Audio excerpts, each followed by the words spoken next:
Your host, Jeff Doggett, on the greatest station in the nation from the greatest location in the nation. Shout out to everybody listening to us today, all the way from Kennebunkport, Maine to Key West, Florida, from Long Island, New York to Long Beach, California, and all the points in between. For those of you that are listening to us around the world, good morning, good afternoon, or good evening, wherever time zone best, whatever greeting rather best fits the time zone you are in. Special shout out to those in the Ukraine. If you're listening, our thoughts and our prayers are with you. And stay strong and keep being brave. There are many things that you can do to stop the spread of respiratory diseases like COVID-19. Number one, cover your mouth when you cough or sneeze. Now, I know that sounds like common sense, but how many of you, like me, know that the least common thing today is common sense? Number two, stay away from people who are sick. And if you are sick, you stay at home. Stop trying to be a hero or a heroine. Trust me, your job will go on without you, and it'll be there for you when you come back.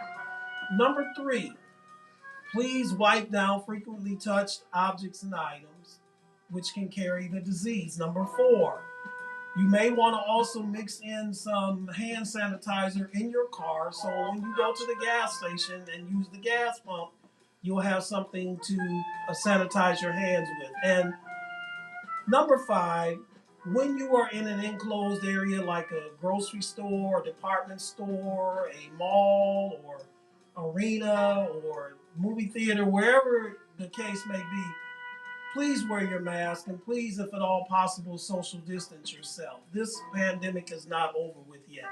And if you haven't yet got vaccinated, I would ask that you strongly consider to do so that we can help stop the spread of this. And this was brought to you by the National Association of Broadcasters and No Static Radio, where we don't bring the static, but we sure enough bring the noise, powered by Google. Secondly, if you are in the Cleveland area on the first or third Saturday of each month, I've got great news for you. At 6812 Woodland Avenue in Cleveland, Ohio, between the hours of 11 a.m. and 2 p.m., guess what's going on, folks? They are giving away free groceries. Now, you may ask, well, what do I need to do to qualify for that? The answer to that is show up. That's right. All you have to do is show up. You do not have to show a proof of residence. You don't have to show proof of income.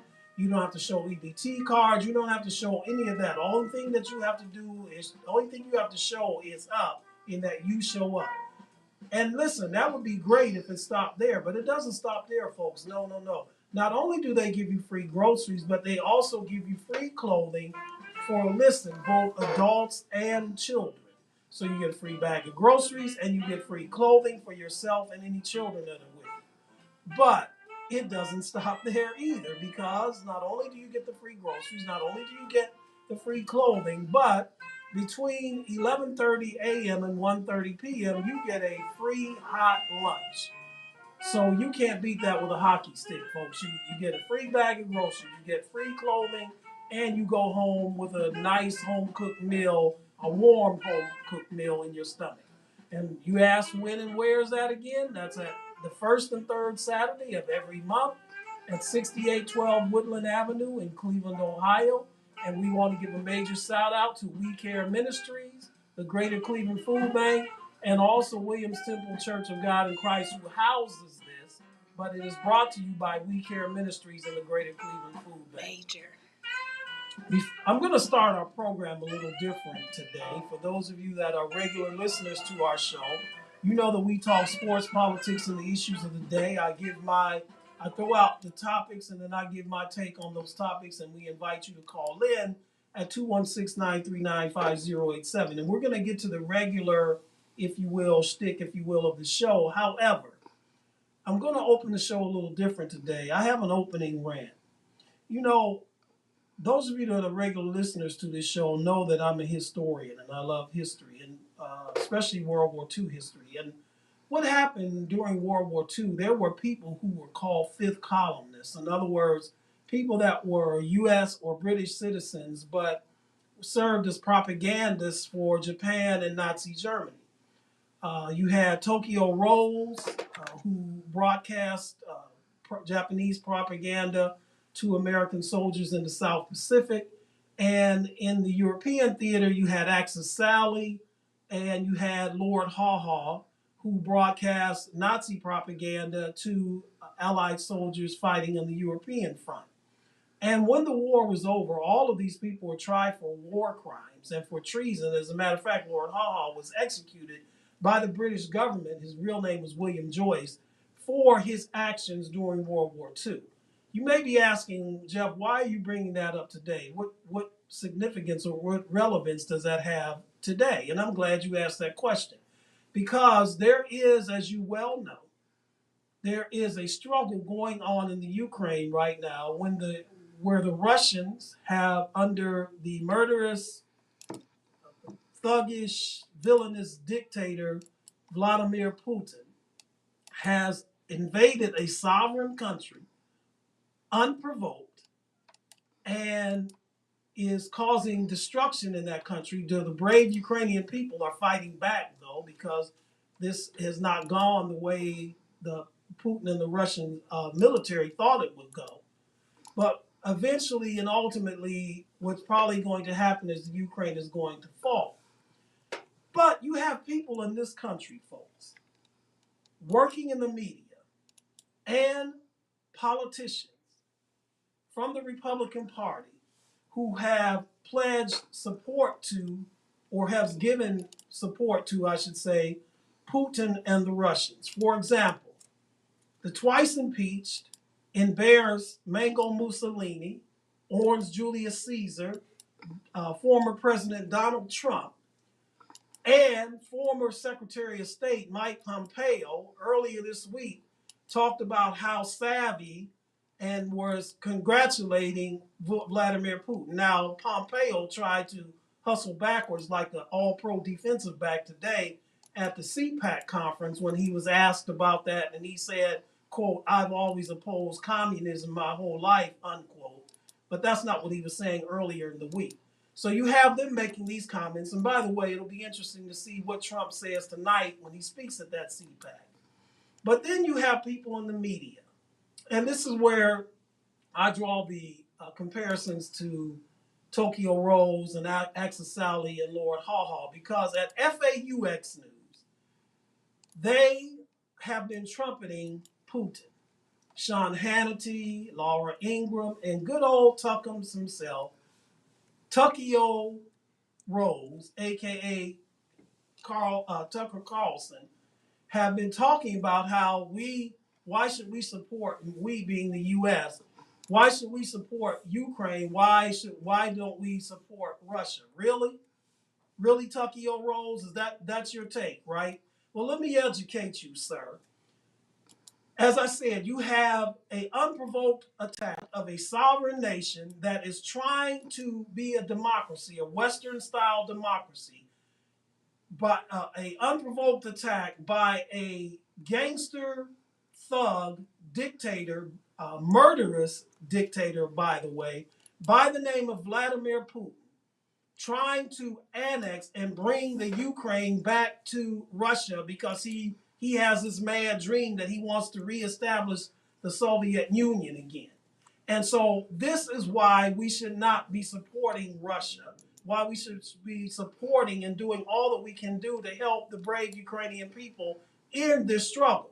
Because if Putin is not stopped there, what's to stop him from going back into Latvia and Estonia and Lithuania and Georgia and other former republics that used to make up the now defunct USSR?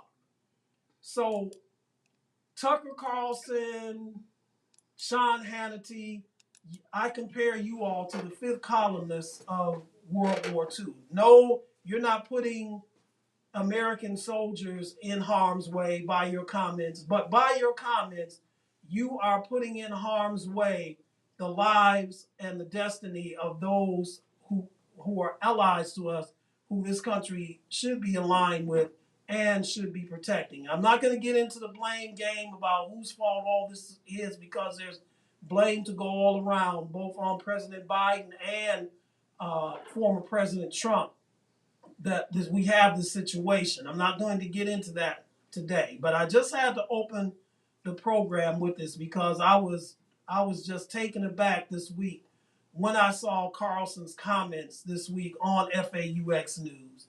And so from now on, I'm dubbing him on this show. His name, his new nickname, if you will, he's gone from now Tuckums. I now call him, and from henceforth and forevermore, he will be referred to as Tukio Rose in honor of Tokyo Rose, the fifth columnist from World War II. So that was my opening rant. Our call-in number is 216-939-5087. 216-939-5087. Now, you know, if you're a regular listener to this show, that when we have a guest in the studio, we cater the program during the time that our guest is here to them and their field of expertise. And we are honored and privileged today to have with us Mr. Randall McShepeard is here with us in studio today.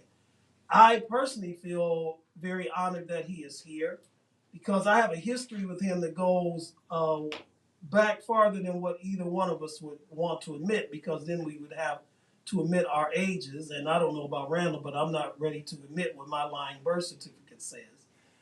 But suffice to say that when Randall attended the greatest high school in not only in the city of Ohio, the county of Cuyahoga, and the state of Ohio, but the greatest high school in the entire world, and that's Cleveland John F. Kennedy High School.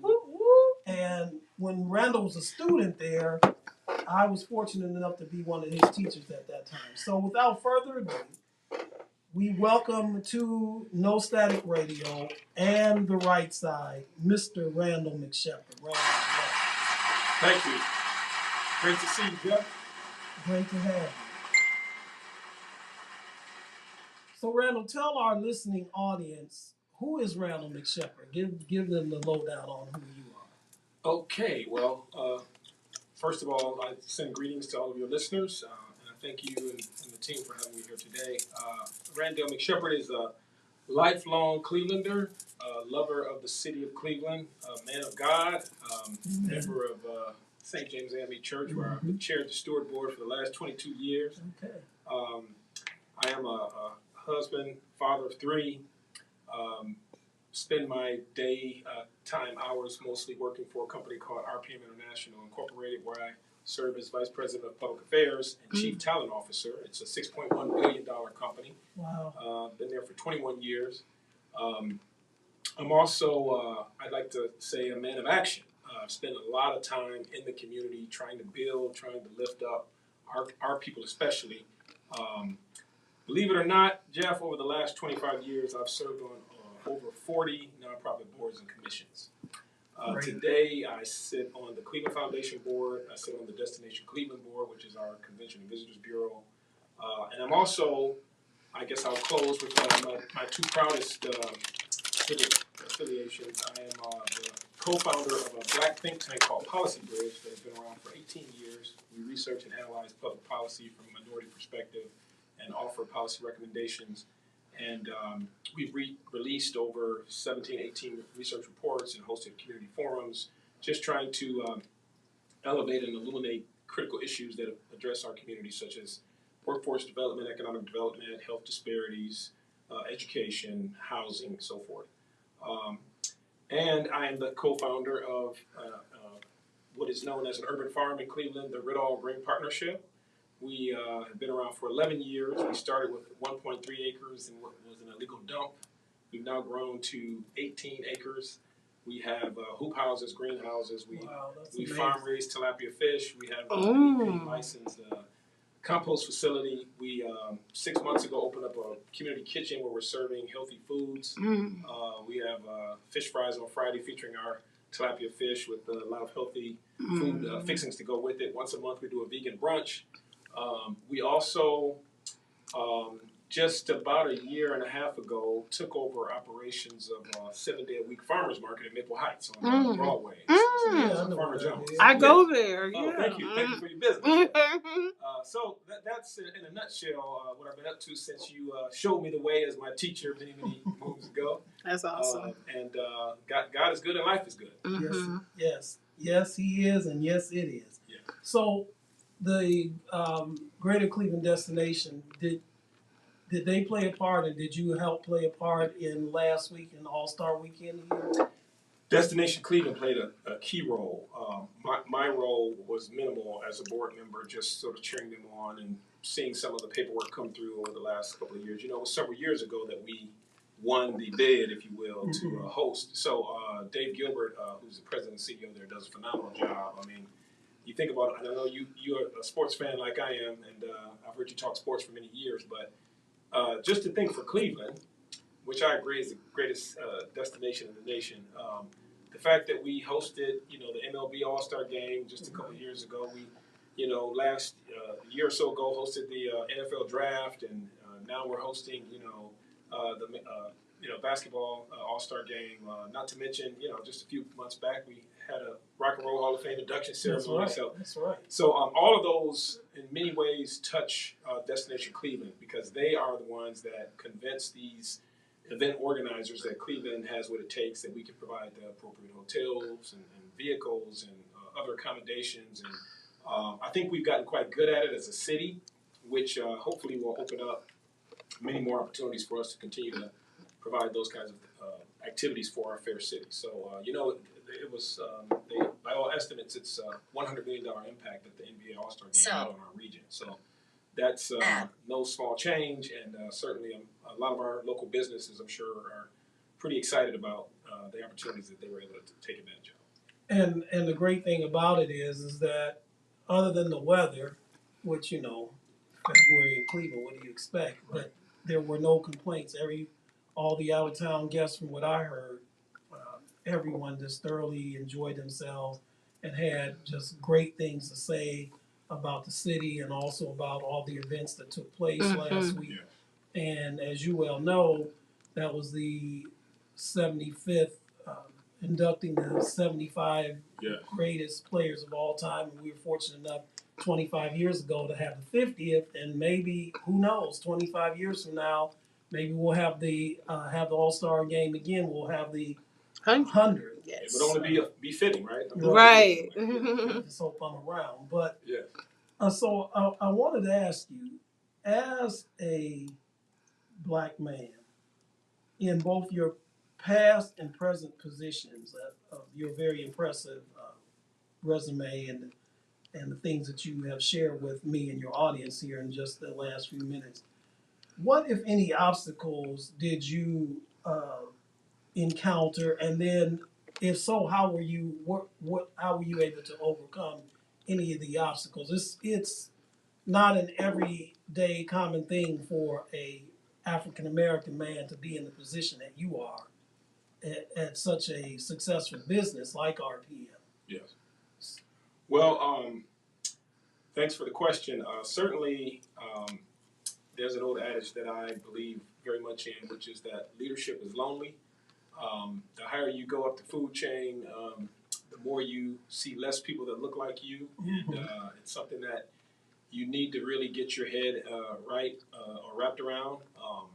I guess, you probably remember your college days. And for me, when I went to college, it was a totally different world, going from a predominantly black public school system and at JFK to being on a freshman dorm floor where there were 22 men, 20 were white, and 2 were black, and immediately facing some pretty significant racism and racist acts, and having to kind of, figure out how I was going to navigate that new terrain. And, I think I appreciate that today because it started to sort of prepare me for what would certainly come years later. Now, working at a company where, when I arrived at RPM 21 years ago, I was the only person of color at the corporate headquarters, and was the only corporate officer for 20 years. And a year ago, we promoted another young man of color to vice president. So that's exciting. But it is, certainly challenging just to navigate your way to sort of know what to say, how to respond, how to react to certain challenges, how to deal with the pressure of people really looking at you very closely, wanting, or in some cases, wanting to see you fail, in other cases, expecting to see you fail. And it calls for a real digging down deep, that's where I think my faith and the power of prayer has helped, because without it, I just don't know how people would survive that kind of pressure. But I think in all, navigating that terrain just taught me a lot about myself and taught me a lot about the importance of perseverance, having a game plan, knowing what you want, knowing what you're capable of, believing in yourself, knowing how to work with people from various backgrounds, not shying away from it, being courageous, speaking truth to power, knowing that you're doing the right thing for the right reasons, and you shouldn't worry about negative consequences when you're on the right side. No pun intended. Or maybe pun intended. Yeah. I grew up in a single parent household, Jeff. I was a first generation college student. I had roughly 30 first cousins. Only 3 of us made it to college. I was the only one from our generation that finished college. Wow. So it was no pathway that was clear for me. It was really figuring a lot of things out, stumping your toe, bumping your head, tripping up here and there. But I guess the biggest thing that I would say about how I made it through was just thinking about the work ethic that my mother instilled in me. Just knowing that you just get up, and regardless of what you're facing, you just push forward. You do your best, and all you can do is all you can do. And but you have to be dependable. You have to be reliable. You have to stand up and stand in, and just prepare yourself for the daily grind. And that, as I look back, seemed to have worked, because I'm still standing, I'm still pushing, fighting, Exactly. trying to remain positive and give back to my community. Exactly. That's great. That's great. When you mentioned speaking truth to power, did that ever put you in a compromising position? Because let me just keep it real. When I say we as black men, black people, period, we get this stereotype, I guess, that we're angry. Yes. And so, Mm-hmm. if there are certain things that others may be able to say that aren't looked at sideways, that if we say it, we're looked at to the side eye. So when you talk about speaking truth to power, did that ever put you in a compromising position, or did that make your position stronger? What were some of the results of that? Yeah, it's a great question, and I would say it always put me in a compromising position. When you're an officer of a publicly traded company, anything you say in the public domain hits the ticker and is tracked, and all those documents are shared with our corporate communications and so on and so forth. So think about it. So here I am as the only officer of color starting a black think tank, talking about the ills facing our community, and how lawmakers and civic leaders and others need to do better by our community. And I've over the years had a lot of other African American and Hispanic Latino leaders pull me aside to say, I really admire your courage. I could never say the things you say in my work environment. Now, I give my employer a lot of credit, RPM International and the Sullivan family who hired me, because they are a very outspoken family who believes in taking stances, and they certainly respect when other people do the same. But my bigger strategy was to do things like establish a think tank, because the beauty of that and the strategy behind that was, if you say to people how you feel, oftentimes they will discount it and say, well, I feel differently, therefore my view is superior to yours. But when you lead with data, you can always say, this is what Randy McShepeard feels. Let's just look at what the data tells us and let that serve as the guide. And it has neutralized a lot of people over the years to be able to do that. So our very first research report, by example, was titled Untapped Potential, which was focused on African American males. And we came right out of the gate saying, ladies and gentlemen, this is not a moral lament. Rather, it's an economic imperative. If you continue to allow black men to falter, we're all going to pay the price, because if they're not able to contribute to the tax base and contributing to taxes, and if they have less spending power, that's less dollars that will recycle through your businesses and so on and so forth, and really breaking that down in a way to say, if you continue to ignore African American males, we're all going to suffer. So it changed the dynamic, and writing reports like that, I've had a lot of people in powerful positions, white people in particular, have said to me, wow, I really have learned to look at these situations in very different ways because you're giving me information, data that I hadn't really seen before, or you're asking me to vet issues in different ways than what I've been accustomed to. So the think tank has really been wonderful. So many great things have come of it. The urban farm that I talk about came out of the think tank. We did a report that actually drew some real fire even from the black community, a couple of them actually, but the first one we did was focused on education. And we talked about how kids were dealing with so much negative, language, negative perceptions around being good students. And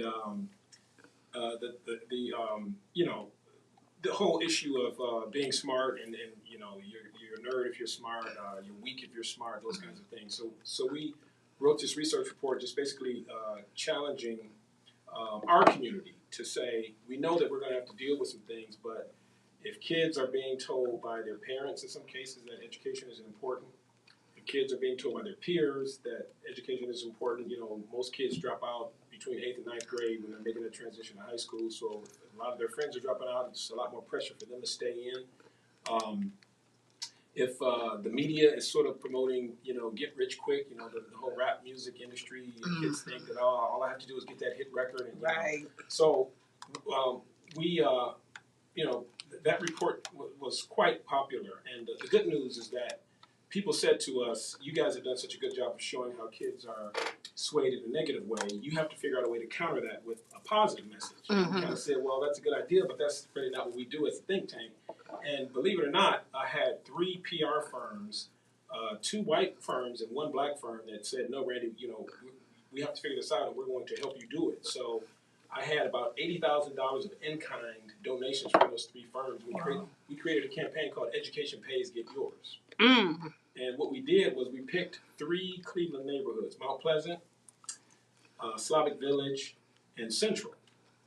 And we went into those neighborhoods and we found 4 boys from each of the neighborhoods and said, you're going to be our advisory council, because if we're trying to reach your population, you have to tell us if these messages resonate and that kind of thing. We won't do anything, we won't release anything without your consent. So we paid them to meet with us once a month, and in addition to the actual stipend, we would serve them a nice dinner and just show them images and pretty much got them to tell us what campaign slogan worked. They actually selected Education Pays, Get Yours. They thought that was direct to the point, something they could understand and appreciate. Mm-hmm. We did, over the course of 10 months, we ended up raising $350,000 to do this 10-month campaign. And we did radio commercials, we did bus signs, we did created a website, we had guerrilla street teams that went out and peppered major thoroughfares in these areas. We had posters, and we did school rallies, we did radio, you name it. And we actually had Cleveland State University track kids that were exposed to the campaign versus kids that weren't, and those that were actually had higher regard for the idea of continuing education and that kind of thing. So it's those kinds of opportunities where you're taking chances, you're challenging the status quo, but at the end of the day, that campaign was successful. A lot of what we've done through the think tank and a lot of what I've done personally has turned out to be quite positive. But one other quick example I'll give you when you think about speaking truth to power. I don't know if you're familiar with the Union Club of Cleveland. Yes. The Union Club is at 13th and Euclid. Yes, okay, yes, I've seen that building, yes. Yes. And it's very nondescript. You don't see a sign that says the Union Club. It's a private business club that was established in 1872, Jeff. It was a place where former presidents were members, and all of the corporate titans of the turn of the century, our kings, all those kind of folks hung out there, and they didn't allow women to walk in the front door of that club until 1980. Wow. Now think about it. This club was established in 1872, 1980. Over 100 years. Yes. And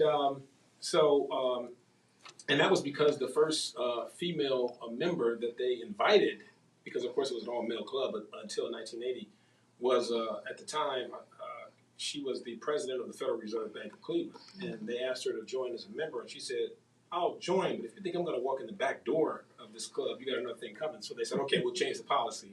And a year or two later, a name you might know, Steve Mentor, who was the longtime president of the Cleveland Foundation, was the first African American to join the club. So that was like 1981, 1982. And I'm sure he walked in the front door. Yeah, he walked in the front door at that point. But, it wasn't just women and African Americans. Jewish members weren't invited.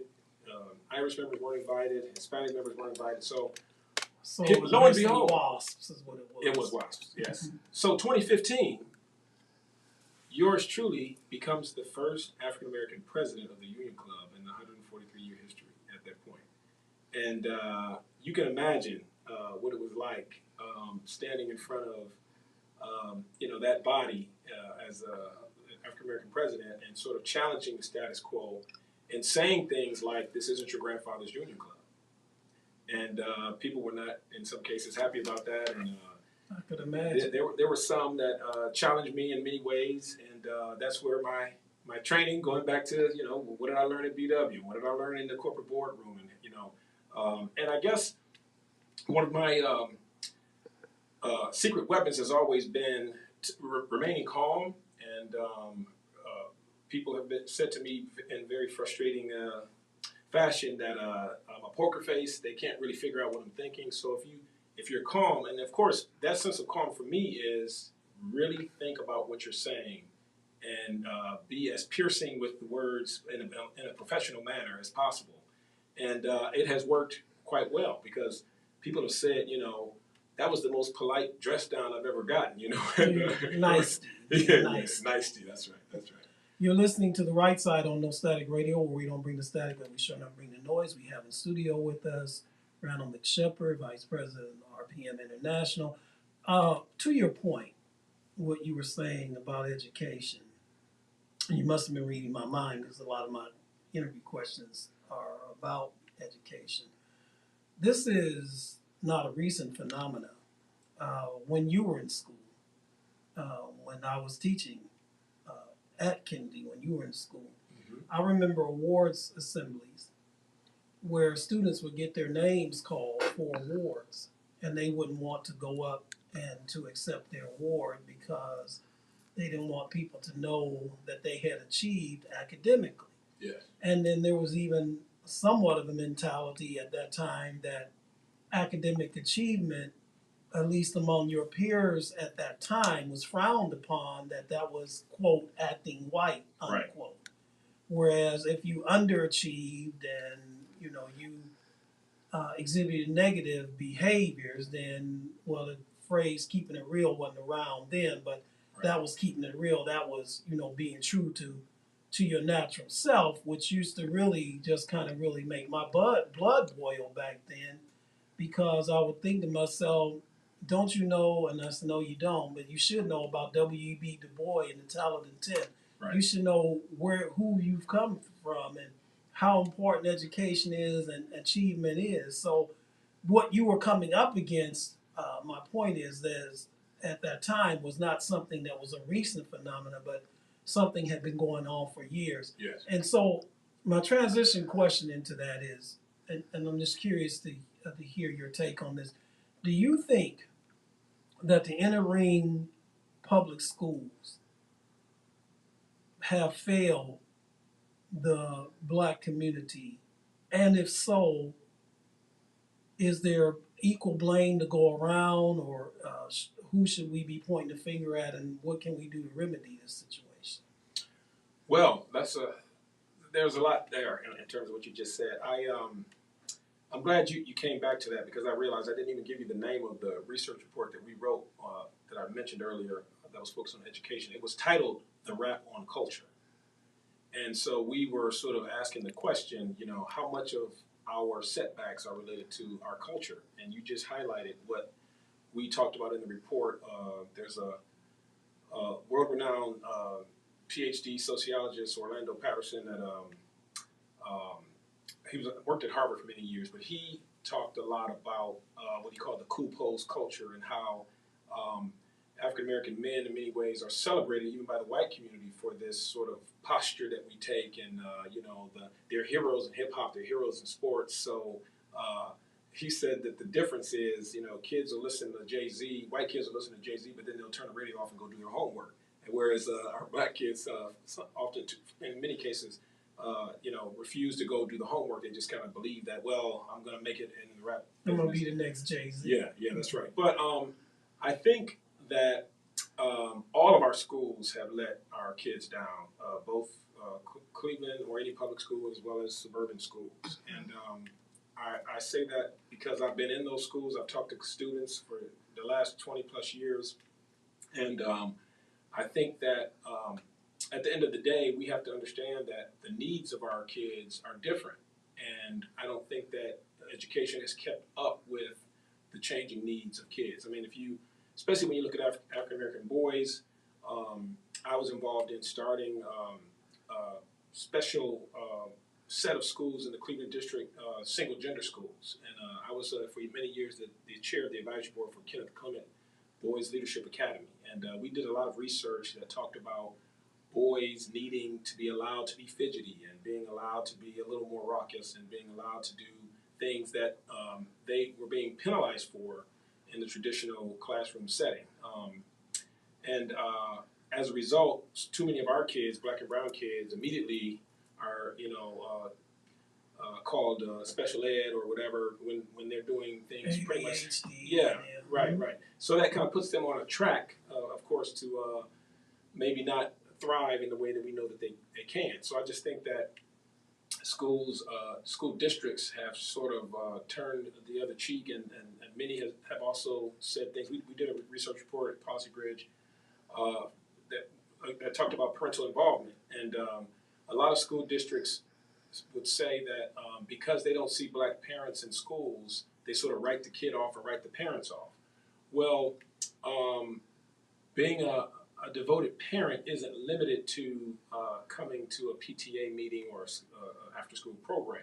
In some cases, if there's a single parent that doesn't have transportation, or maybe she's working 2 jobs and can't get to an after-school program, that doesn't mean that she's disinterested. But a lot of school districts sort of write black parents off, not really even inquiring if we were to change the time of this parent-teacher conference, or can we call you, or can we come to your home, or what other options might we have for communicating with you. They just write these parents off. So parents feel disrespected and, like there's nowhere to turn, and I think that has contributed to the divide. I also think that some of our kids just have gotten caught up and, don't realize the role that they're playing in their own the demise, if you will. I'll give you one example.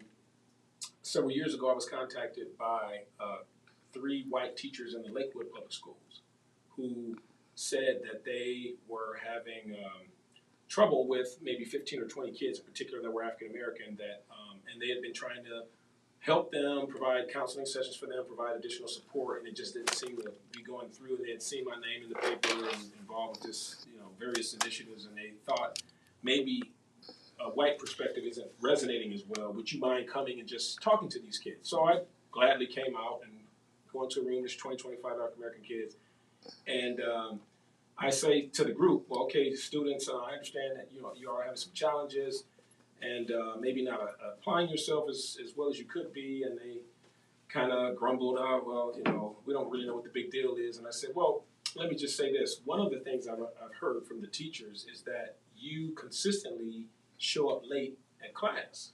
Is that true? And they said, well, yeah, admittedly, yeah, and I said, well, why is that? And they said, well, have you looked around? This is a huge school. And sometimes you have to go from this class all the way over to another building for that class. You only have 5 minutes or blah, blah, blah. And I said, wait a minute, time out. I said, okay, I understand it's a large school.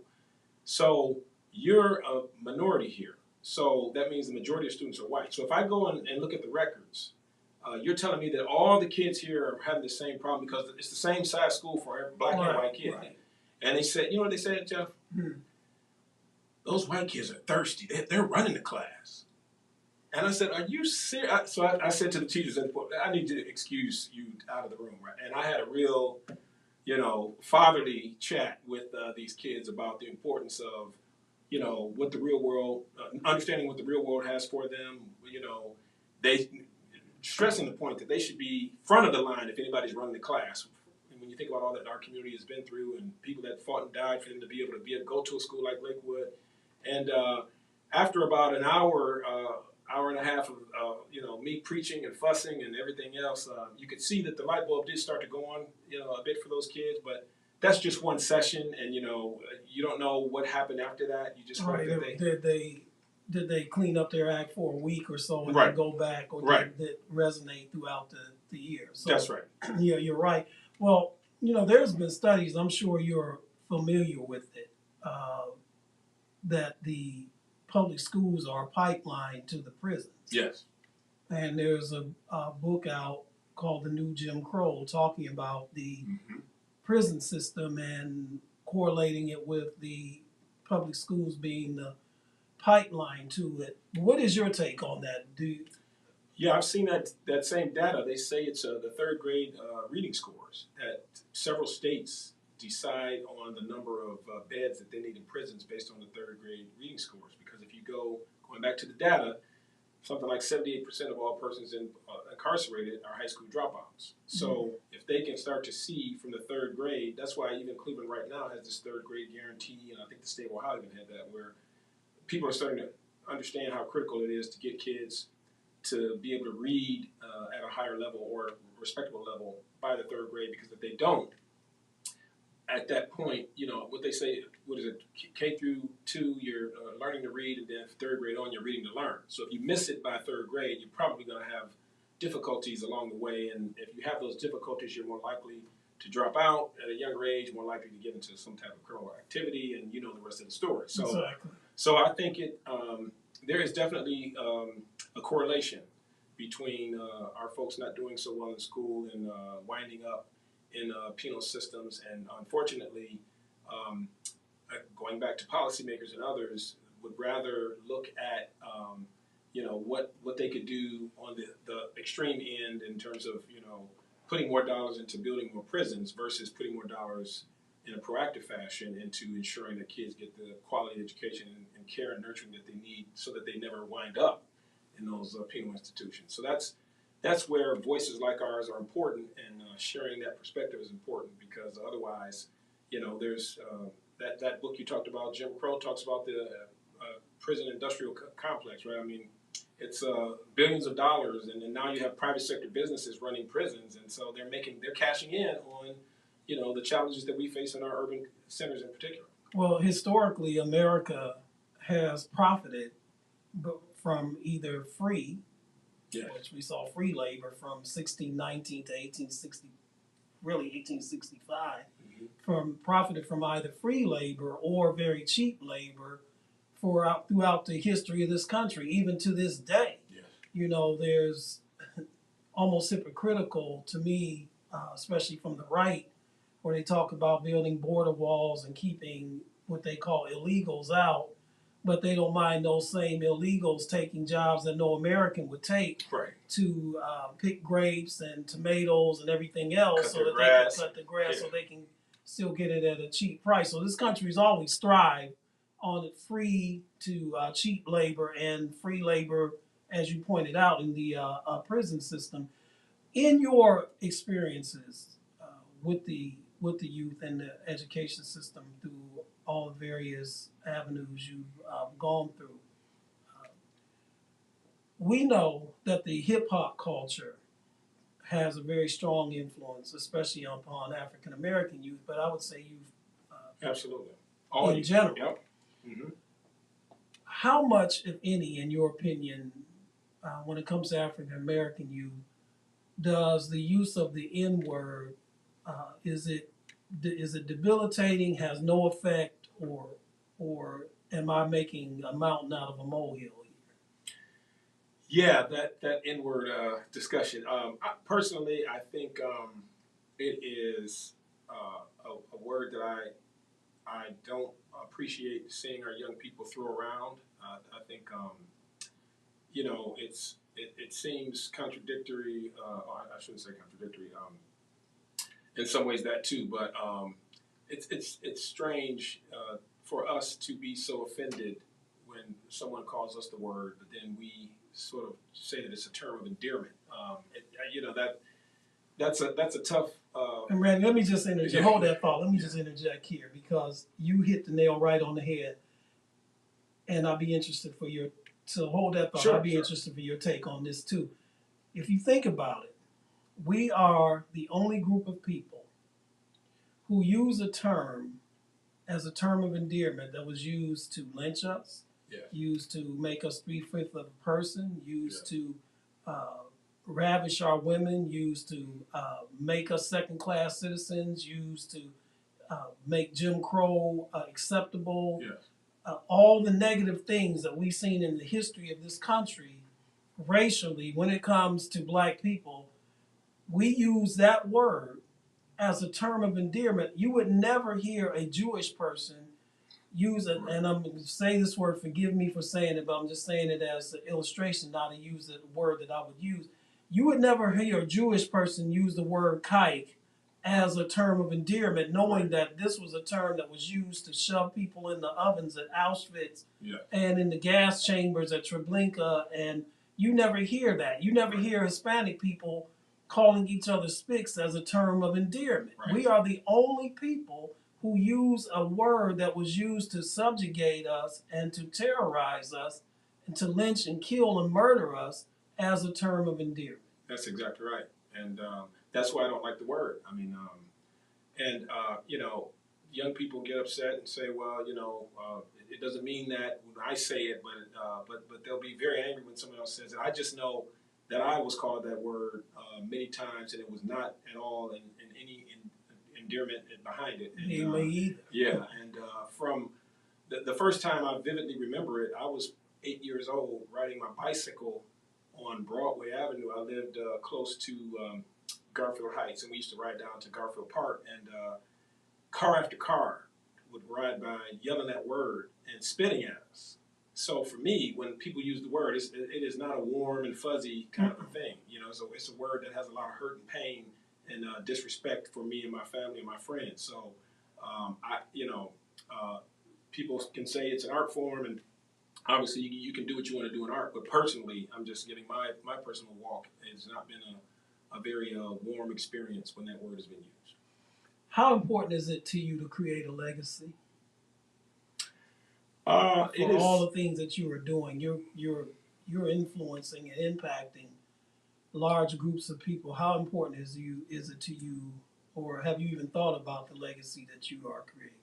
I don't think about it much, but I think that it is important that we as people of color in particular in cities like Cleveland step up and be responsible and know that people are watching and that people can benefit greatly if you're willing to share a little bit of your power and influence and resources. And I think we haven't always done that well, and I know that there have been situations where I didn't feel welcomed and helped along the way by my community and had to kind of figure a lot of things out. When we started our think tank, there were significant power players in the black community that said that they didn't like the idea. They thought that we didn't need a think tank, that we should rely on the NAACP and the Urban League, and why start a new organization. And the NAACP and the Urban League, who we've worked with quite a bit over the years, will both say, we are a lot of things. We're not a research institute. We advocate, but if you all can show us data that we should advocate on behalf of our community, we would love that. That would actually help our mission. But people weren't that friendly to the idea, and it's why a lot of young African-American professionals have told me they left Cleveland because they felt they just couldn't get the respect. They felt like they were, forever limited to being a second-class, citizen, or being relegated to being, an emerging leader for 30 years and never get their chance, in the sun, if you will. So I have really spent a lot of my time trying to change the paradigm a bit to say all of us, as Dr. King said, everyone can be great because everyone can serve, but we have to open the door and allow people opportunities to serve, and that means respecting them for what they bring to the table. And I have a lot of theories and personal theories about why we got to this point. One I'll share very quickly is that I think that in the black community in Cleveland, we were so consumed with political power that we totally missed the boat as it relates to economic power. And I think some of that came from maybe having Carl Stokes as the first black mayor, Lou Stokes being such a charismatic, influential leader that people, I liked Lou. People followed and revered, and you think about, the George Fords and the Fannie Lewis's, these are people that were hellraisers in many ways that held on to power for a long time, and people in our community, whenever they felt like they needed to engender some type of, response or bring some weight, if you will, to a particular challenge or opportunity, that was the one category or sector that they had pretty good access to. Everyone knew Lou Stokes. You could get to him, right? Everyone knew their council person. Everyone could get to maybe a Forbes because of what he was doing civically. But if you're a business person, no one maybe even knew who you were and didn't think that perhaps we should challenge businesses to help us, in the fight, if you will, around civil rights and opportunities for communities of color and, challenging banks and all those kinds of things. So that's that kind of thing, I believe, has gotten in the way for our community in Cleveland and cities like Cleveland. And that's an interesting take because you would normally think that the two work together, that to have political power, you have to have economic power. And to have economic power, you have to have the political clout to go behind that. So, Yes. I never looked at that perspective, but hearing you say that and thinking about it, you're absolutely right. And the other thing that you touched on about the talent drain, if you will, with young people leaving this area or not getting the opportunities and what have you and going to other places. That's one of my pet peeves all the time is like, everybody all up in arms when LeBron said, I'm taking my talent to South Beach. Right. But we have so many of your young people taking their talents that we need here. Yes, yes. We nurture them here, and they go to school locally here. They even go to colleges maybe locally here, and then when the time comes that they can come and serve the community, they take their talents elsewhere. It seems that sometimes we have what I call crabs in the barrel mentality. If you ever looked at a bunch of crabs in a barrel, every time the reason why they stay in that barrel is that every time one gets to the top and get ready to come out of the barrel, the other crabs pull it back down. Right. And Exactly right. and it seems as though we have that mentality, sadly, in too many places within our community. You're listening to The Right Side on No Static Radio, where we don't bring the static, but we sure enough bring the noise. We have Randall McShepeard in studio with us. Our call-in number is 216-939-5087. 216-939-5087. Randall, we're almost to the end of this hour. Wow. So, yes, this time has flown by. But what I wanted to ask you is, do you consider yourself a role model? And if so, how sobering is that to you? I definitely consider myself a role model because I've been told by so many people that. As you should, by the way. Thank you. Yeah, that they have watched me. They learned from me. A lot of folks, you don't even know. Like Mom always said, you never know who's watching. I mean, that is so true. And I have stepped out and tried to be an advocate, and I think people have taken some comfort and some direction from that. I mean, again, just going by what people have told me. I wrote a research report on Black leadership a couple of years ago, and I had the privilege of speaking at a Friday forum at the City Club about Black leadership and really putting it out there that we have to do a better job. And so many young people called me, thanked me, wrote me to say, I can't tell you what it meant to have someone tee this issue up. It's like you cracked the door for us because we've been feeling, again, neglected and forgotten about and looked down upon. And to have you sort of get up there and say, we all as older African Americans need to pave the way and allow that next generation to be ushered in with a lot of love and support and resources, it really meant the world. So I would say it's a big responsibility. It's quite sobering from where I come from, and the city of Cleveland, again, being a first generation college student to all of a sudden being, viewed as a corporate leader, working for a Fortune 500 company in an officer role and starting nonprofits that, our urban farm employs 18 people, I mean, that's significant. All people of color, that means something, and people respect that, and people remember that. So for all those reasons, I'll take the banner of role model if it will encourage someone out there to know that you can do whatever you want to do in life if you just apply yourself. I'm no smarter than anybody else, no better than anybody else. Just try to work hard and always remember where I came from, and remember that it's incumbent upon people like us when we get into these positions to always speak up for those that are coming behind us and that need those same opportunities. So I did mean to ask you this, and what you just said brought it back to mind.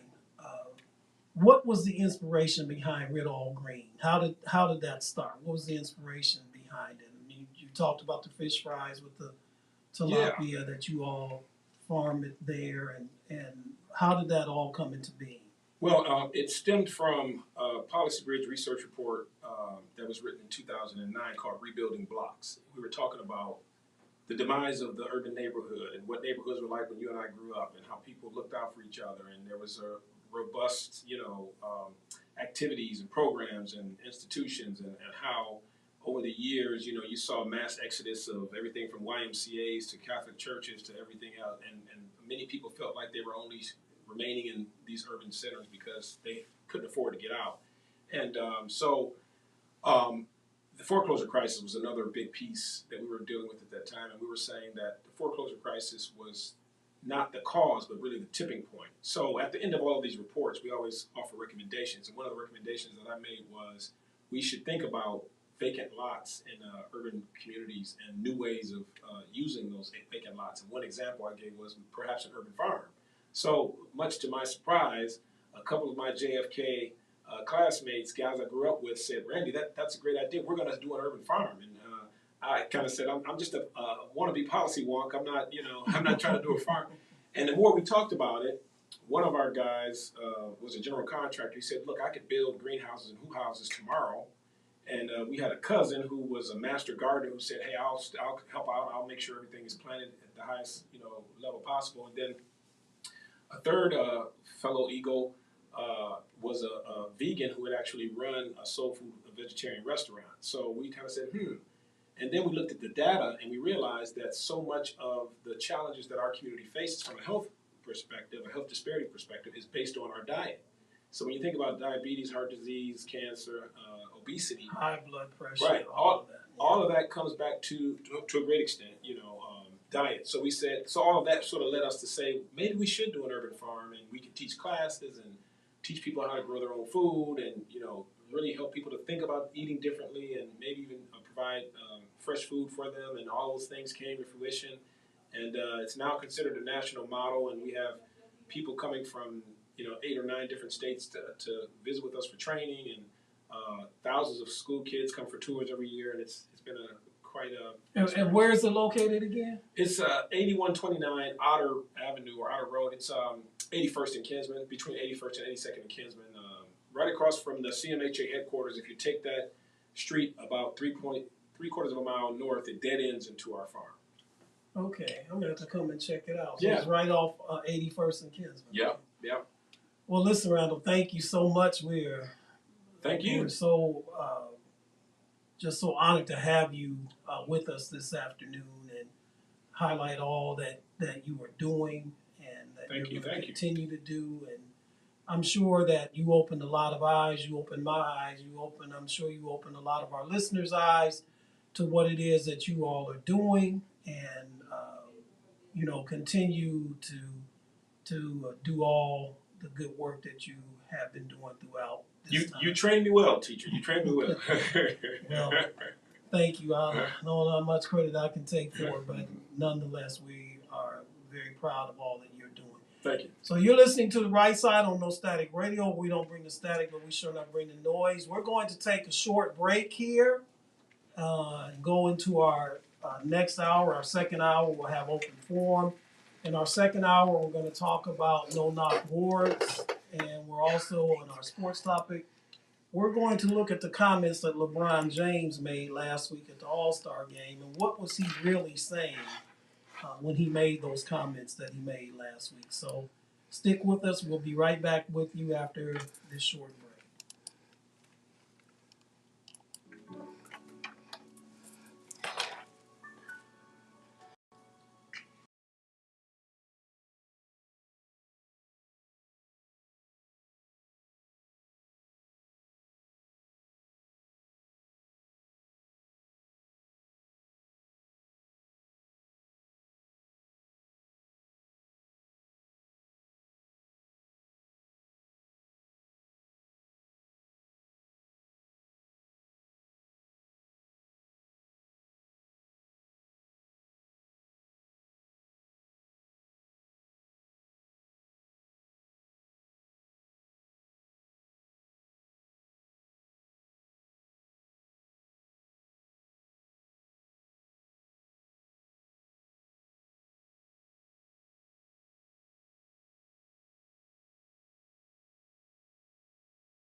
even use drugs or drinking as a way to escape. But I'm here to tell you violence doesn't have to keep hurting, and you can change your life starting now with help from the Trauma Recovery Center. We want you to take control of your life because today can be the day. The Trauma Recovery Center offers real help for real needs in real time. They offer services for food, clothes, safety, emotional support, and a whole lot more. So listen, don't let violence control you. You can break free, and TRC can help. Give them a call at 216-644-5487. They will come to you wherever you are. They're free, they're 24/7 and confidential. So look, if you want out and don't know where to start, please call the Trauma Recovery Center. The Trauma Recovery Center will help you take back your life after violence started today. Call today, get the help you need today. If you know someone who needs the help, call them. They will respond immediately. 216-644-5487. The Trauma Recovery Center of Northeast Ohio, also affiliated with the Center for Families and Children. And now, back to the maestro, Jeff Doggett with the right side, hearing the voice of the revolution on staticradio.net, powered by Google. Thank you, Marie. You're welcome. And first of all, first thing I want to do at the top of this hour, after, of course, we thank our guest, Randall McShepeard, from the first hour. Shout out and congratulations, yay, hooray, to our first African-American Supreme Court Justice nominee, and that's Judge Ketanji Brown Jackson, who was nominated yesterday by President Biden. Yes. Her Senate confirmation hearings will probably start very soon. And yes, applause.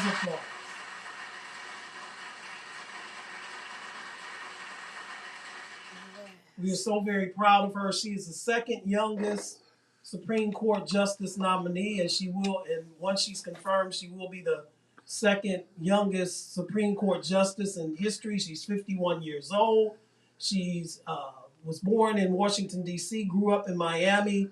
Her mother was a teacher. Her father was a lawyer. She is the first person to be nominated for the bench that comes from a public defender's background, and the first one who was a defense attorney. So she's going to bring something new to the court, and we're going to talk more in depth about her on our program next week. Next week is the first Saturday in March.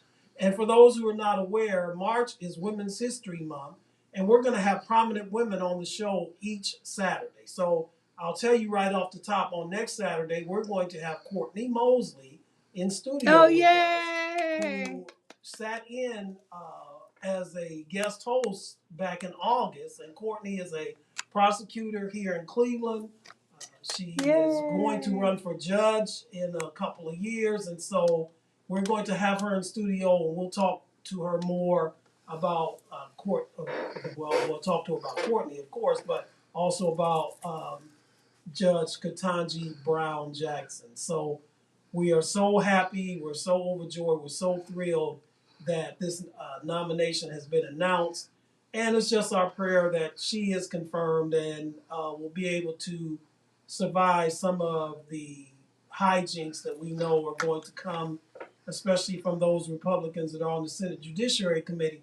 Very interesting comment that was made by Lindsey Graham. Good old Linbo, you know what he said yesterday? He said that, we see the president is catering to the radical left now, which is quite interesting because guess who voted to confirm her as a federal judge at one time? And time's up, Lindsey Graham. So I guess she wasn't too far left then when you voted for her to be a federal judge. So it's going to be interesting, and we're going to watch very closely the Senate Judiciary hearings when they come up. But I don't see any reason why she will not be confirmed.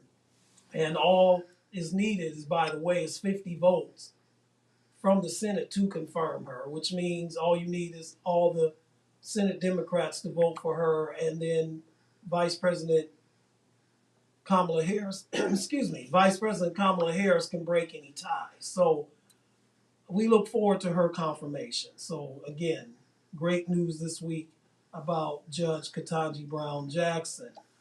Also, with this being the last Saturday in Black History Month, I just want to give my own personal tribute to Black history. And actually, it comes from a poem that was written by Gil Scott-Heron, which basically, in my opinion, really sums up the whole civil rights movement of the 60s and 70s. You may have heard me do this poem on this show before, or last year if you were listening during Black History Month on Vitamin C for the Soul, I performed it on there as well. And I'm going to do it today, and then we're going to get into our second hour. By the way, our call-in number is 216-939-5087, 216-939-5087. We welcome your calls on what we were talking about the last hour and what we're going to get into in this hour, or anything else that is on your mind. So the name of this poem is The New Deal, and it goes like this. I have believed in my convictions and have been convicted for my beliefs, conned by the Constitution and harassed by the police. I've been billed for the Bill of Rights and treated as though I was wrong. I've been made a special amendment for what has included me all along, like all men are created equal. Well, no amendment needed there. I have contributed in every field, including cotton, from Sunset Strip to Washington Square. And back during the non-violent era, I was the only non-violent one. As a matter of fact, come to think of it, there really was no non-violence because too many rednecks had guns. You see, there seemed to be this pattern that very few people picked up on, that all the black leaders who dared to stand up was either in jail, in the courtroom, or gone. Picked up indiscriminately by the shock troops of discrimination to be tied up in trials or thrown into jails while dirty tricks soured the nation. I have been hoodwinked by professional hoods. My ego has happened to me. It'll be all right. Just keep things cool and take your people off of the streets. We'll settle this all at the conference table. You just leave everything to me. Which brings me back to my convictions and being convicted for my beliefs. See, I believe these smiles in three-piece suits with gracious, liberal demeanor took our movement off of the streets and took us to the cleaners. In other words, we let up the pressure, and that was all part of their plan. And every day that we allow to slip through our fingers is playing right in to their hands. The New Deal. In this hour, we're going to talk about a topic that we've talked about on the show before, but it raised its ugly head again about a week or so ago in, of all places, surprise, surprise, Minneapolis, Minnesota. But trust me, Minneapolis does not have a corner on the market because we see this nationwide. And that is no-knock warrants. So we're going to deal with that. And as I said, leading into this hour, we're also going to talk about what we really think LeBron James was saying last week at the All-Star game when he hinted at a return to play for the Cleveland Cavaliers before his career is up. So on last week in Minneapolis, Amir Locke, a 22-year-old resident of Minneapolis, was shot and killed by Minneapolis Police Department officer Mark Henneman, who is, by the way, a field training officer, which is interesting because Derek Chauvin was a field training officer, and we know what he did regarding George Floyd, and he's serving time for it. Oh, by the way, before we continue on this, kudos to the jurors in Hennepin County in Minnesota who convicted those 4 officers that were with Derek Chauvin that day on failure to protect the civil rights of George Floyd, and they face life in prison, although in all likelihood they're going to get a lesser sentence than that. But they could get life in prison, but in most cases that's not what happens, but they will serve some time. And also Kim Potter, who killed Dante Wright in Brooklyn Center, Minnesota. You remember her? She was the one who thought that she was going for her taser, but actually drew her service revolver and shot and killed Dante Wright. She was also a field training officer. And before we go any further about no-knock warrants, the behavior of the judge in the Kim Potter case, Kim Potter was convicted of manslaughter. Now, usually a manslaughter sentence in the second degree would get you anywhere from 6 to 12 years. So she was convicted by a jury of her peers, but the judge only sentenced her to a 3-year sentence. And the judge had to fight back tears herself, basically talking about how sorry she felt for Officer Potter because this was such a tragic mistake, but never mentioned Dante Wright, a father of a 2-year-old, of an infant child who would grow up never knowing their father, who was only 21 years old himself when he was killed. No mention of him at all, no mention of him or his family, except instead this judge's whole rant was about how sorry she felt for Officer Potter and what's a tragic mistake, and so therefore that's why she was only sentencing her to 3.5 years in prison, where she could have gotten anywhere between 6 to 12 years sentence.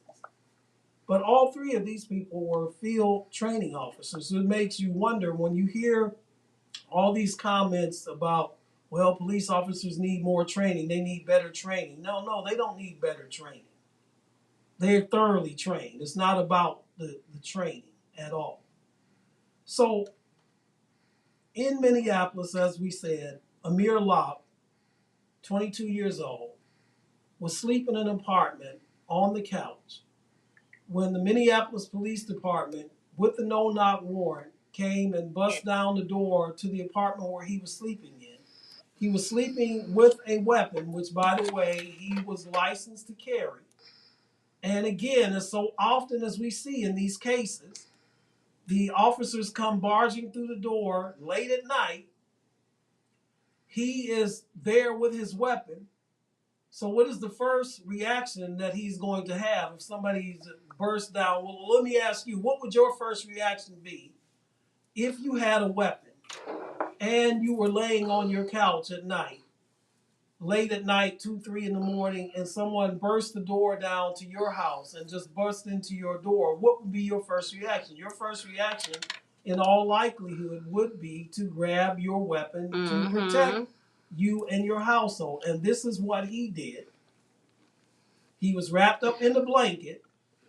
He grabbed the weapon, never discharged the weapon, and he sadly was shot and killed, as we said, by Minneapolis police officer Mark Henneman.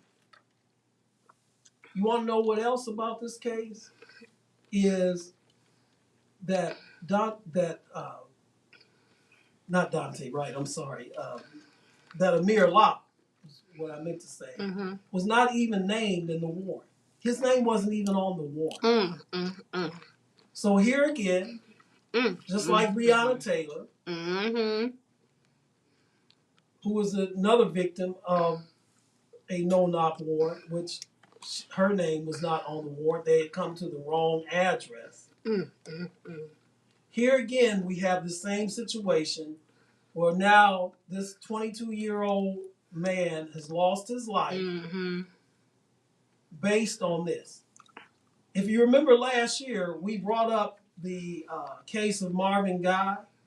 Remember Marvin Guy? We talked about him during the summer, that he is in jail in Killeen, Texas right now. Has been in jail since 2014 because the Killeen, Texas Police Department broke into his home with a no-knock warrant, and he was armed, and he defended his house against them.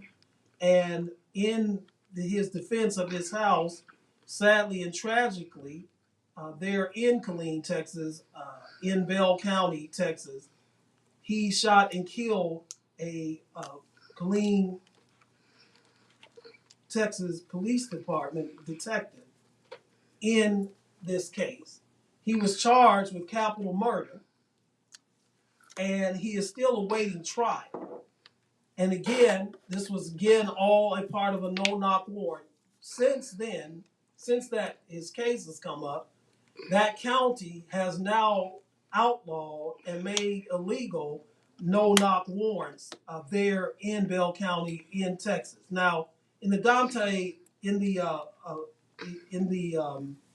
Amir Locke case, I should say, it is alleged that Henneman has a history of illegal searches that led to a separate criminal case being dropped against him in a dropped against a suspect, I should say, in 2021. And a federal civil rights judgment was against him in 2015. He had a federal civil rights judgment rendered against him in 2015. So this officer has a history, in other words. Again, let me reiterate here. It is alleged that he has a history of illegal searches that led to a separate criminal case being dropped against a suspect last year in 2021. And then Henneman also had a federal civil rights judgment against him in 2015. Why do I bring all this out? I bring all this out because this illustrates, once again, in no uncertain terms, how important it is for us to have the now defunct George Floyd Justice and Policing Act passed. As you know, it never even got a hearing on the floor of the Senate because the consensus could not be agreed to present the bill to have a compromised version of the original bill. A committee was set up consisting of Senator Cory Booker from New Jersey, and who's a Democrat, and Senator Tim Scott from South Carolina, who's a black Republican. Oh, by the way, just as a side note, made a statement earlier this week that if Donald Trump were to be the Republican nominee in 2024 for president, then he wants to be on the ticket as the vice president, that he wants to run with Donald Trump in 2024 should Donald Trump get the Republican nomination. So they were, and then you also had Congresswoman from California, Karen Bass, who's former chairperson of the Congressional Black Caucus, on this committee trying to work out a compromise, if you will, of the George Floyd Justice and Policing Act so that it could just come to the floor of the Senate for a vote. Well, they were unable to do so because Tim Scott wanted to get rid of wanted rather not to get rid of, but to keep the qualified immunity in, and also the no-knock warrant in, which were non-negotiable. If, just to show you people, if the George Floyd Justice and Policing Act would have passed in the Senate, then this incident, which happened in Minneapolis about 10 days ago with Amir Locke, would have not occurred because no-knock warrants would have been illegal across this country. That would have saved his life. So again, it goes back to what we've talked about and tried to reiterate on this show on so many times, how important the ballot box is. Because we have to get control of the Senate so that these types of legislation can be passed and be passed and have enough votes so that they can be veto proof and get this important legislation passed. These no-knock warrants are dangerous, not only to those who are the people that are being served upon, as we saw in the Amir Locke case, as we saw in the Breonna Taylor case, two people who, in the Breonna Taylor case, they were at the wrong address, and in the Amir Locke situation, he was not even on the warrant, and now they lost their lives as a result of it. And in the Marvin Guy situation, where the detective lost his life in it, and Marvin Guy is sitting and is still awaiting trial on a capital murder case, which there are people behind the scenes that are working to try to get him free because they're saying that all he was doing, which is true, was defending his property against what he thought were intruders. Because let me give you the breakdown of how the no-knock warrant works, and you've probably seen them on television if you watch, law shows like Law and Order and what have you. The police come to the door, and they don't knock. They burst right through the door to serve the warrant. Now, what is the reason behind these warrants? What is the reason given behind it? The reason given behind it is that in most cases, these are drug cases that they're going, so they don't want the people to get rid of the evidence if they were to announce themselves. But you have to weigh that, folks, with how much of the evidence that they can get rid of in such a short period of time against the danger that it puts both the people on the inside, in other words, on the other side of the door, and also the police officers that are serving this.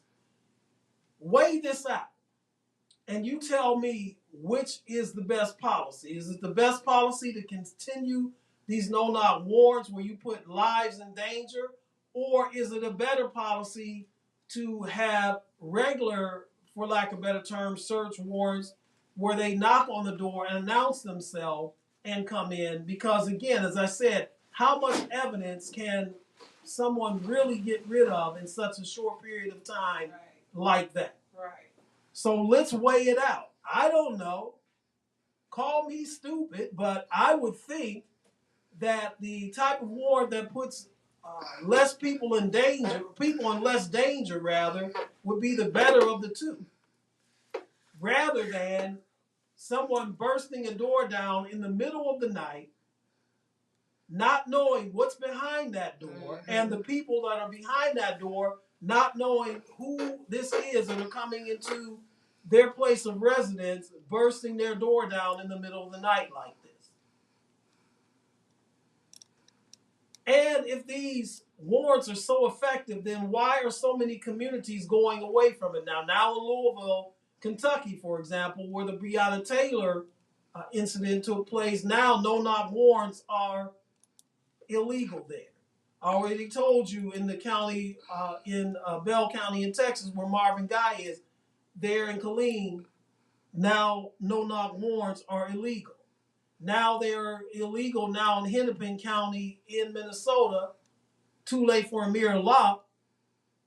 Too late for Breonna Taylor in Louisville. So if these methods are so effective, then why are so many communities across the country starting to outlaw these type of warrants? You have to use something here that is not so common these days. You hear me say it here in the opening of the program when we're doing our public service announcement about the COVID-19 virus. You have to use what's not so common these days, and that is common sense. And you have to weigh all the factors here and ask what is most important here and what puts the least amount of people in harm's way. And the fact is that these no-knock warrants put too many people in harm's way, both the police officers serving them and those people who they're being served upon. And then it leaves too much room for errors. Like I said, Amir Locke's name was not even on the warrant. Meanwhile, Marvin Guy still sits in the Bell County, Texas jail cell for 7.5 years awaiting trial in a capital murder case because of a no-knock warrant. As we said, Guy shot and killed a Killeen Police Department detective back in 2014 during a no-knock raid on his home. We know about Breonna Taylor. And so if we cannot get George Floyd passed, the George Floyd Justice and Policing Act passed, which just mystifies me, because what is it in there that is so just repugnant that Republican senators won't vote for it, that they tried to water it down,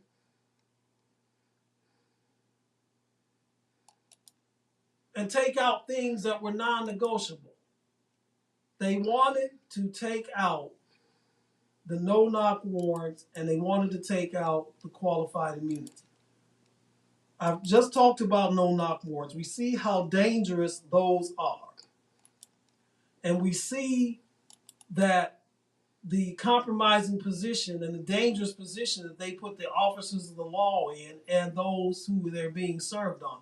It can't in any way but bad in most cases. At least this is how I see it. So what is the benefit of it? The benefit does not, the detriment far outweighs the benefit from where I sit. All right, so you don't give people time to flush their drugs down the toilet or whatever it is that you're coming in there for. But the detriment of this far outweighs the benefit. So you lose a little bit of the evidence, but you're still going to have evidence if there's evidence that's there with a normal warrant.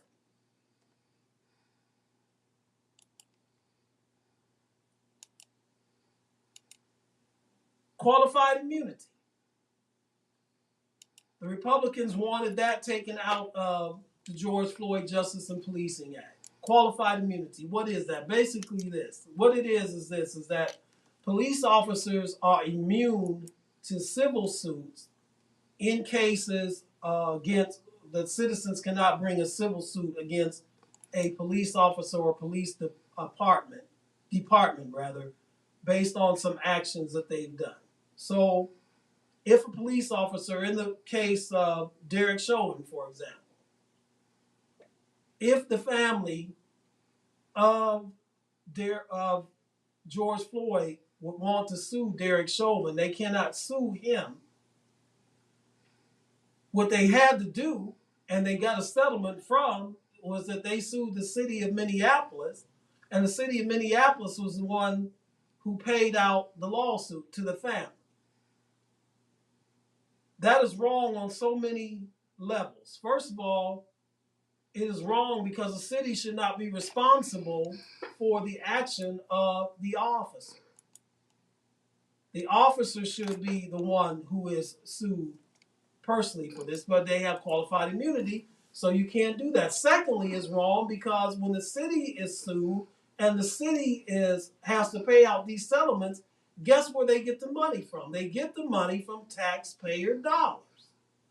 So if you are a citizen of a city like Minneapolis who paid out, and rightfully so, to the family of George Floyd a settlement,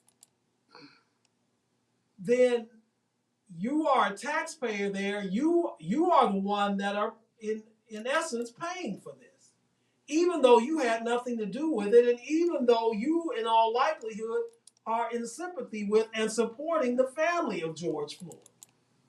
And yet your tax dollars, which could be doing other things in your neighborhood, improving schools, building playgrounds, building community centers, or whatever your tax dollars could be doing, instead your tax dollars are going out to pay lawsuits to families and damages to these families who these officers or officer has committed these acts against. And the officer, from a financial standpoint, that is, gets off scot-free.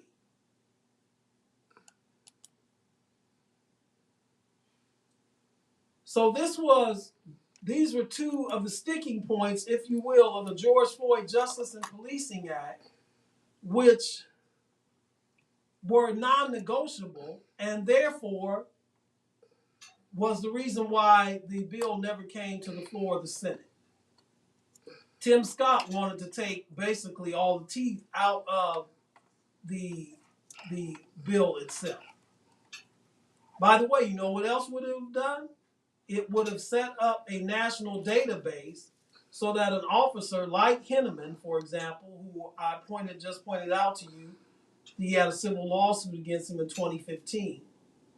An officer like that, or an officer who here in the city of Cleveland, where I reside, the officer who shot and killed Tamir Rice, had been dismissed from a suburban police department here in Cleveland due to a poor service record. If you had a national database, then these officers couldn't jump from location to municipality Once they've been dismissed by one, their service record would follow them there, and the municipality that they're trying to get hired by would see this and either not hire them or they'd be under very strict scrutiny.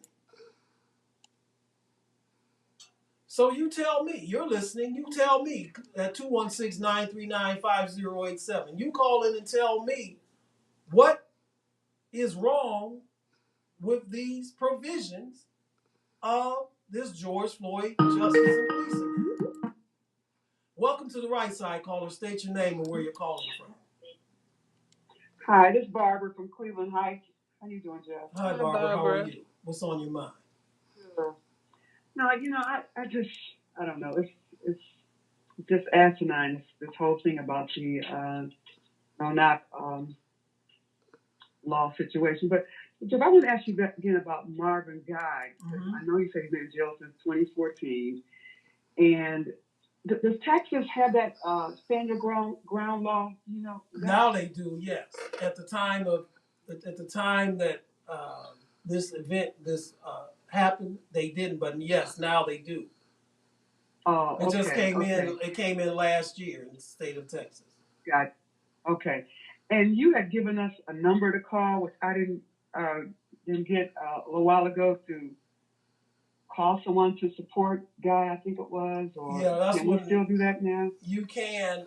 I don't have that number with me now, Barbara, because I had it when we did the show in the summer. But if you go, I'm glad you asked the question. If you go to freemarvinguy.com, you can get the number there, and you can also read about his case. The reason why he has not come to trial yet is that he, as we have seen in so many of these type of cases, he had very shoddy defense attorneys before, and so he rejected those defense attorneys, and he's holding out to get better representation.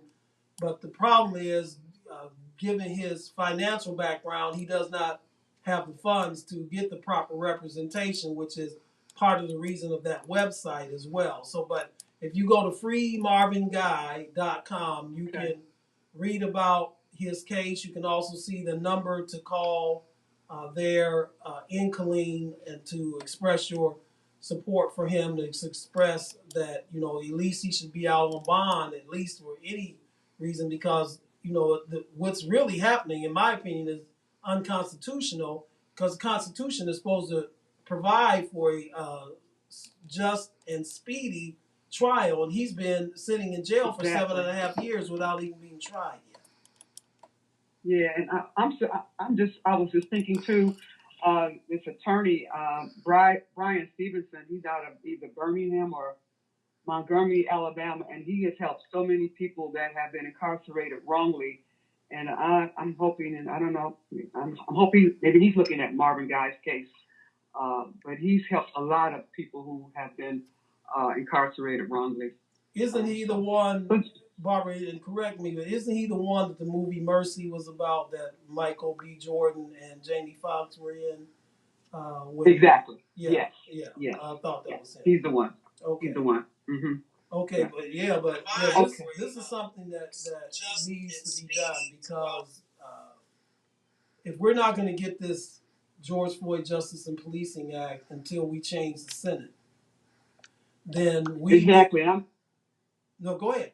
I'm just saying that I'm just glad that you reiterate that every week, the importance of us voting. I mean, it is just huge. Every week, I'm glad you mentioned that some kind of way to remind us that we got to be sharing, with our family, our friends, coworkers. We got to register to vote and vote every year, certainly every 2 years. Exactly, because all elections are local. That's what we have to keep in mind. All elections are local, and the only way that we can make effective change is through the ballot box. So exactly, it's incumbent upon us to do so, and it's also incumbent upon us, in my opinion, to pressure our local leaders. If we don't have, and I don't know, I have to look at the city of Cleveland to see. I have not looked at this yet to see if no-knock warrants have been outlawed in the city of Cleveland. Because if they're not, then just like we did last year for issue 24, maybe that's what the next thing that we need to do is to get a ballot initiative to get rid of no-knock warrants in the city of Cleveland. Wow, exactly. Amen. So that may be something we need to look into. Yeah, exactly. Thanks so much, Jeff. Well, thank you. Thank you, Barbara. Thank you for calling. Okay. That's what we are. As I said, it just makes total sense on both sides, both for the police officers and also for those who are having these warrants served upon them. For the safety of all parties concerned, we need to get rid of no-knock warrants. And we're going to look into it here in the city of Cleveland and see if if no-knock warrants have been outlawed in the city of Cleveland. And if they haven't, then that's something that we really need to seriously look at here. You're listening to No Static Radio, where we don't bring the static, but we sure enough bring the noise. Our call-in number is 216-939-5087. 216-939-5087. We have about maybe 10 minutes or less left in the show. So let me just talk about this very briefly, and then we'll get to our hero and zero of the week. But last week, the All-Star Game, NBA All-Star Game, was held here in Cleveland, Ohio. The 75th NBA All-Star Game. It was a gala weekend for the city of Cleveland and the NBA.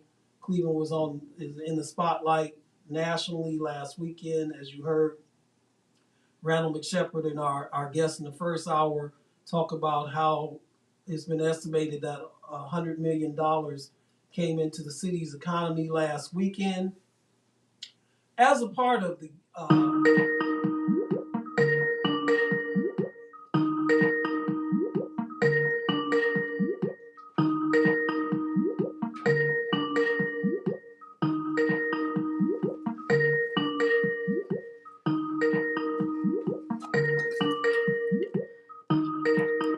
Welcome to the right side, caller. State your name and where you're calling. Oh, I missed it. Okay, call right back. Whoever that was, caller, call right back at 216-939-5087. 216-939-5087. So, as I was saying, part of the All-Star weekend was player interviews of the players that have been selected to the All-Star game. They were done on last Saturday afternoon. And LeBron James was interviewed. We have a caller on the line. Hi, Jeff. Can you hear me? Yes, I can hear you. State your name and where you're calling from. This is Dee from Euclid. Hello, Dee. Hi, Dee. Hey, You know, I laughed out loud when you said Marvin Gaye, right? Yeah, that was a slip of the tongue. Okay.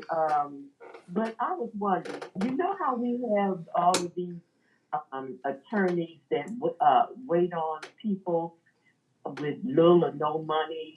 Like for instance, the black attorney that's real prominent, and You talking do about they Ben? do Are you that? talking about Like, Ben Crump? yeah, Okay. do they do that pro bono or what? You know what, D? I really don't know.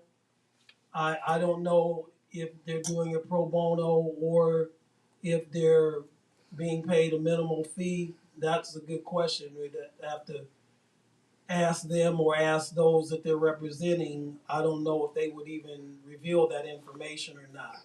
But I don't know, you know, how they're doing it.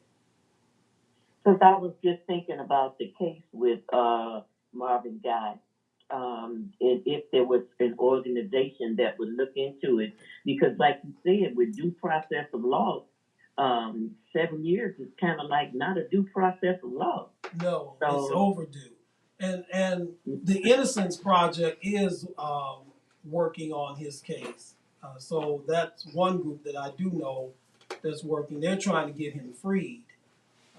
okay. Into trying to get him acquitted of all charges. So I know the Innocence Project is working on it. I don't know, you know, if there's any other legal groups that are working on the case or not, Oh, okay. Okay, thanks. I just wondered about that. Oh, wait, you know what? I really had another question, but I think I'm kind of late for that. About the people over there that the Russians are attacking Ukraine. though. Mm-hmm.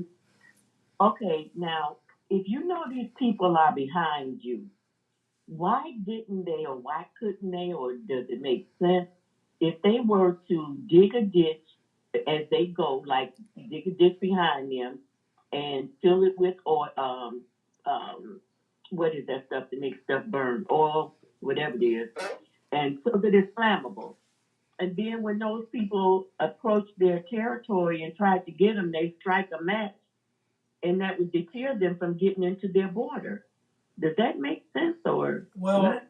that could be one tactic. I don't know how much oil and gas are in the Ukraine. As a matter of fact, most of it is in Russia itself. That's Russia's biggest export is oil and gas, which is one of the reasons why they talk about that here in the U.S. that we're going to see gas prices take a hike upwards because of the conflict in the Ukraine and the sanctions that the U.S. has, and rightfully so, by the way, have placed on Russia. So I don't know if that's a tactic they can use. What they really need, because these people are willing to fight.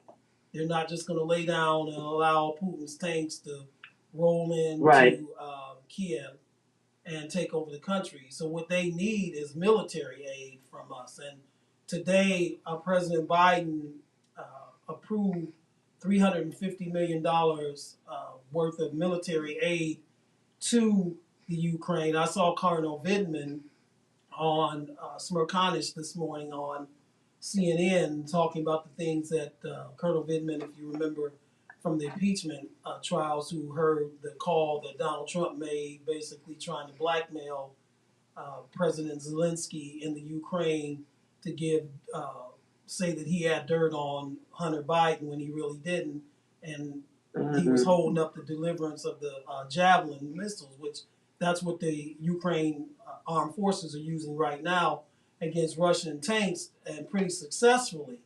But what they really need is they need military aid. They need Javelin missiles. They need surface-to-air missiles to shoot down Russian aircraft, and also to launch. They need Stinger missiles to launch over the Russian border to knock out those Russian launchers that they have that are launching missiles and rockets into the Ukraine itself. So that's what's needed. So I don't know that tactic that you mentioned. I don't know if they have the resources to do that or not. But if you keep listening, you're going to hear at the end of our program something about the Ukrainian people when we get to our hero and zero of the week. Okay, and then let me just ask you this: the resources that they need. I know you are the ones that you said, but does that mean feet on the ground? Well, but I'm not advocating that the U.S. send U.S. soldiers. First of all, Ukraine is not a NATO ally, so the U.S. is not Mm-hmm. obligated to put soldiers on the ground. Secondly, uh, well, see, here's where Joe Biden made his mistake. He should have never said publicly that we are not going to commit U.S. soldiers, as he did Mm-hmm. a couple months ago in an interview with Lester Holt. Mm-hmm. Because he should have answered that a different way, because that just greenlighted Putin. If he would have answered a different way, perhaps Putin would have been more reluctant to invade. But if Mm-hmm. you put U.S. soldiers in Ukraine and U.S. soldiers start shooting at Russian soldiers and Russian soldiers start shooting back at U.S. soldiers, then that's the spark for World War III. And so I'm not advocating that either. And I don't even think that President Zelensky from Ukraine has asked for U.S. soldiers on the ground. He's asked for assistance, but not even he has asked for that. So I'm not in favor of that either, because then you start to now look at a war on a global scale, and given the nuclear arsenal of both the United States of America and Russia, that could morph into a nuclear conflict, which nobody wants. So I'm not advocating that either. Okay, so when they talked about sanctions, and Biden kept saying, we're going to do this first and see if it works, and then we're going to do more strict sanctions and everything. It just seems to me that that's almost a dragging of the feet. You know what I mean? Well, Um, well, short of sending U.S. soldiers in, sanctions are the only option that they have. And the thing is the sanctions are hurting, because all Russian assets have been frozen. Uh, Putin doesn't even have access to his money. If he were to convert his U.S. dollars that he has invested in U.S. banks, which are frozen into mhm, rubles, he takes a loss, because the ruble has less value on the market than the dollar does. Not only did those sanctions hit him, because those were imposed on him yesterday, but on his Russian oligarch friends that are help propping him up economically, they were hit earlier this week. That mhm, the pipeline, the gas line that they wanted to run from Russia to Germany, that's been shut off. So these sanctions are hurting them. But mhm. Putin, it seems, has had a loss of his mind, basically, because Right. he's doing. He's placed himself and Russia in a no-win situation. And to their credit, there are citizens in Russia themselves who realize that, and at the risk of their lives, have come out and protest. There was 1,000 people that protested in St. Petersburg on Thursday. There were protests in Moscow yesterday against the Yeah. war. Prominent Russian athletes and artists and what have you have come out and made Yeah. statements against the war. So these sanctions are hurting. It's not like they have no effect on them at all, but Putin has had a temporary loss of sanity, in my opinion, because usually he's very calculating as to what he's doing, but it seems that he's just hell bent on bringing the Ukraine back into the old Soviet spirit, if you will. And the danger here, people in the U.S. say, well, why should I care about Ukraine? It has no effect on me. Well, it does in a lot of ways. But the other thing, too, is if he's successful in doing this, or if he's not deterred and made to see how difficult this is doing this, then what's to stop Mhm. him from trying to reincorporate Estonia, Latvia, Lithuania, Georgia, Mhm. all these Mhm. states, these independent states of the former Soviet Union?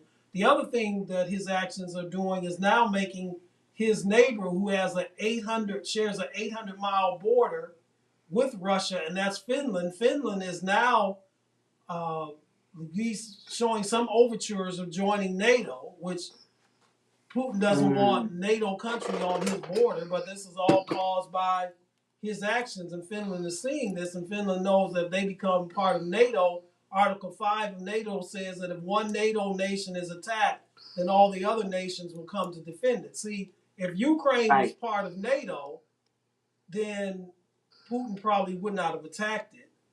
But if they were, then U.S. soldiers and German, and French, British, etc., would be there in Ukraine right now. So.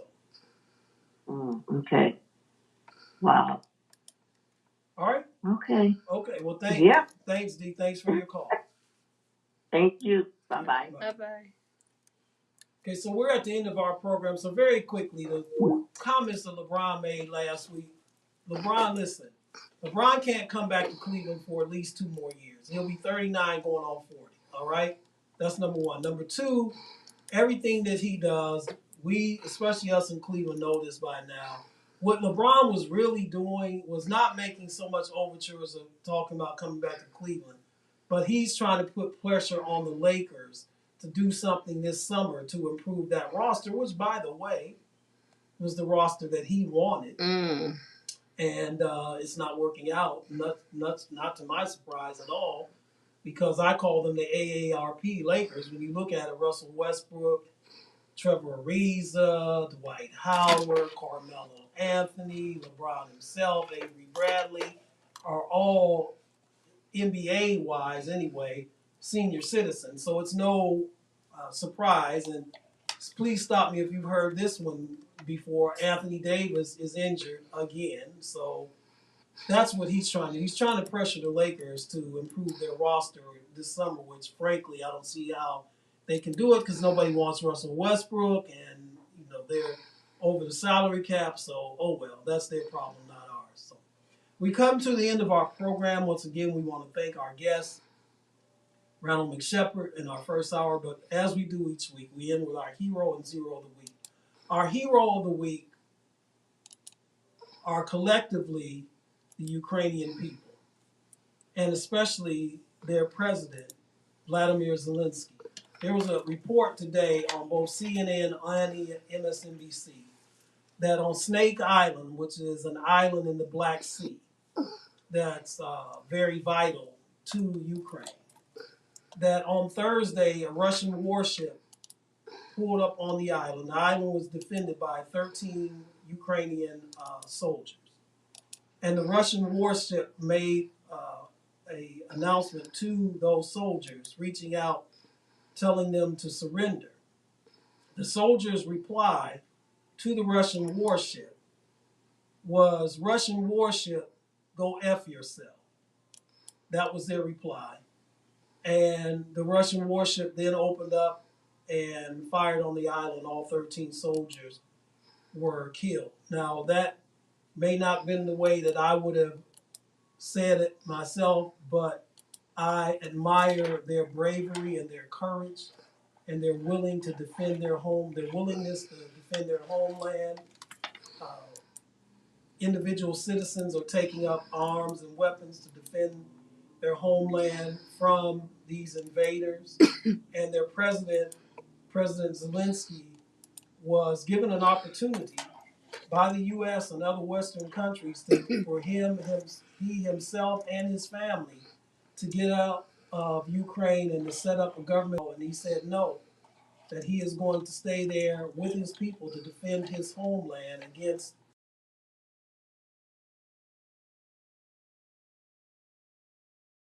European leaders on Thursday night. He said, "This may be the last time that you see me alive," but he is going to defend his country. So our hero of the week are the Ukrainian people who are standing up collectively to defend their country against a foreign invader. And our zero of the week is Vladimir Putin himself, the murderous dictator, thug, leader of Russia, Vladimir Putin, who has invaded a sovereign nation under no provocation, simply to satisfy his ego and his thirst and hunger for power. You've been listening to The Right Side on No Static Radio. We don't bring the static, but we sure enough bring the noise. We come at you every Saturday on this greatest station in the nation, from the greatest location in the nation, from 3 p.m. to 5 p.m. And right now, I see that my time is up. Thank you very much for your time, and until next Saturday at 3 p.m., shalom. What the? No, no. I've never heard that before.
We'd like to thank you for listening to The Right Side with your host, Jeff Doggett, on the station where we don't bring the static, but we sure enough bring the noise on staticradio.net. Make sure you guys check us out on social media, where we absolutely love to hear from you, on facebook.com/No Static Radio LLC, on Twitter at No Static _radio, Instagram at The Real _No Static Radio, and on YouTube at No Static Radio. Also, if you guys would like to listen to replays of this show and others on NoStaticRadio.net, please make sure you check us out on Mixler.com or Mixcloud.com. Just type in No Static Radio on the toolbar for replays of this show and others, and for continuous streaming. That means no rebuffering or refreshing the page. Just sit back, relax, and wait for your next show to pop up. Check us out on TuneIn.com, LiveOnlineRadio.net, or MediaQ for continuous streaming of this show and all others on the platform. And for all things on Static Radio, including up-and-coming events, merchandise, and look at all our great show hosts here, please check out our website at www.nostaticradio.net. Thank you guys for joining us on this sensational Saturday after a wonderful NBA All-Star weekend. And you know what it is? We've got more music for your listening pleasure here on your voice of the revolution on staticradio.net, powered by Google, sponsored by Lamont Avenue Wines, the Cleveland Rugby League, and Design Me Exclusively. Stay warm, be safe, and have a great weekend.